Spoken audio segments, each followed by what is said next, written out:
Testing natin yung heat trap na ginagamit natin sa ating exhaust. Kung legit ba mga kalagis. So, yan. Tingnan po natin kung masusunog.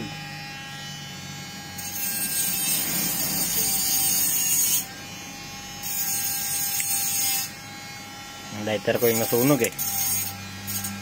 Yan mga kalagis. Legit. So yung heat trap natin from Thailand.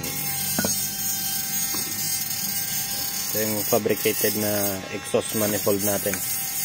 Stainless. Saka palitan natin ng flange para sa compound turbo natin.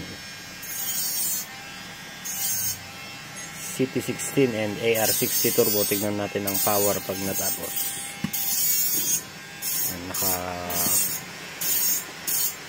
polish na po tayo. Pinapolish po natin yung housing.